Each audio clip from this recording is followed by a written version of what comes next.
तो जब तक वो माइनर 18 साल का नहीं हो जाता तब तक आपको सिर्फ 4% का ब्याज मिलेगा, यानी पोस्ट ऑफिस सेविंग्स अकाउंट का इंटरेस्ट रेट मिलेगा। जो मल्टीपल पीपीएफ अकाउंट होल्डर्स हैं उनके लिए भी बहुत बुरी खबर है, 0 इंटरेस्ट मिलेगा। अगर आपका एक्सेस डिपॉजिट है 2 अकाउंट्स में मिला के पीपीएफ में, तो आप वो सारा अमाउंट विड्रॉ कर लीजिए। एनआरआई इन्वेस्टर्स के लिए तो 2 सिचुएशन खड़ी हो गई, रेगुलर और irregular account. PPF account hold करते हो तो ये आपके लिए बहुत बुरी खबर है। 1 अक्टूबर 2024 से इतने सारे बदलाव आए हैं पीपीएफ अकाउंट के अंदर जो आपके लिए जानने जरूरी हैं।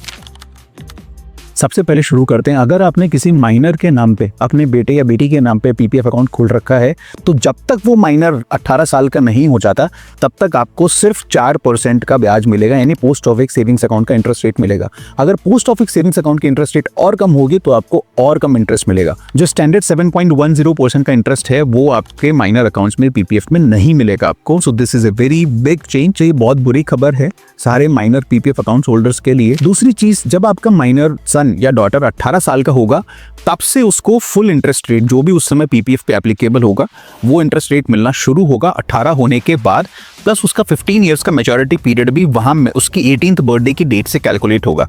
तो मतलब वो 18 इयर्स से लेके 30 to 33 इयर्स की एज तक उसको सही इंटरेस्ट जो उस समय पीपीएफ का होगा वो मिलेगा। अगर आपके पास एक से ज्यादा पीपीएफ अकाउंट होल्ड करते हो, आप एक नाम पे, लेट्स से आपने एक पोस्ट ऑफिस में और एक बैंक में खुला रखे हैं पीपीएफ अकाउंट, तो दोनों अकाउंट, एक प्राइमरी और एक सेकेंडरी अकाउंट के पीपीएफ को मर्ज करके देखा जाएगा। अगर आपका कंट्रीब्यूशन दोनों अकाउंट में मिला के 1.5 लाख रुपए से ज्यादा आता है सालाना, आपका सारा इंटरेस्ट जो है केवल 1.5 लाख रुपए तक के अमाउंट पे मिलेगा आपको पीपीएफ का स्टैंडर्ड। बाकी के अमाउंट पे आपको 0 इंटरेस्ट मिलेगा। अगर आपका एक्सेस डिपॉजिट है 2 अकाउंट्स में मिला के पीपीएफ में, तो आप वो सारा अमाउंट विड्रॉ कर लीजिए, क्योंकि 0 इंटरेस्ट पे आपने वो पैसा इन्वेस्ट कर रखा है। तो ये जो मल्टीपल पीपीएफ अकाउंट होल्डर्स हैं उनके लिए भी बहुत बुरी खबर है। तीसरा, ऐसे इन्वेस्टर्स जो एनआरआई हैं या जिन्होंने इंडिया में अकाउंट खोला था पर अब अब्रॉड शिफ्ट हो गए हैं और पीपीएफ में पैसा डाल रखा है अपना, उनके लिए 2 बड़े बदलाव हैं। पहला बदलाव, वो अब अपना अकाउंट 15 साल से ज्यादा एक्सटेंड नहीं करवा सकते। दूसरा बदलाव, इर्रेगुलर अकाउंट्स के अंदर तो 30 सितंबर तक 4% का इंटरेस्ट रेट मिलेगा, उसके बाद कुछ नहीं।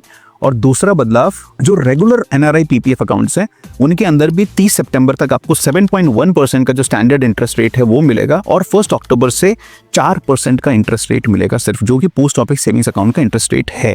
That means in nutshell NRI investors के लिए तो 2 सिचुएशन खड़ी हो गई, रेगुलर और इर्रेगुलर अकाउंट्स। रेगुलर अकाउंट के अंदर 30 सितंबर तक 7.1%, 1 अक्टूबर के बाद 4%, और इर्रेगुलर अकाउंट्स के अंदर 30 सितंबर तक 4% का इंटरेस्ट मिलेगा और उसके बाद 0। It's a big 0। वैसे ही माइनर पीपीएफ अकाउंट्स के लिए और मल्टीपल पीपीएफ अकाउंट होल्डर्स के लिए भी ये बहुत बड़ा अपडेट है। तो अगर आप पीपीएफ के अल्टरनेटिव इन्वेस्टमेंट्स ऑप्शंस देख रहे हो जो कि टैक्स सेवी हो, बेटर रिटर्न्स देते हो, सेफ भी हो और लिक्विड भी हो, तो आप हमें कांटेक्ट कर सकते हैं on this below given link. Do leave your comments if you have any queries related to this and we'll try to cover this in the next video.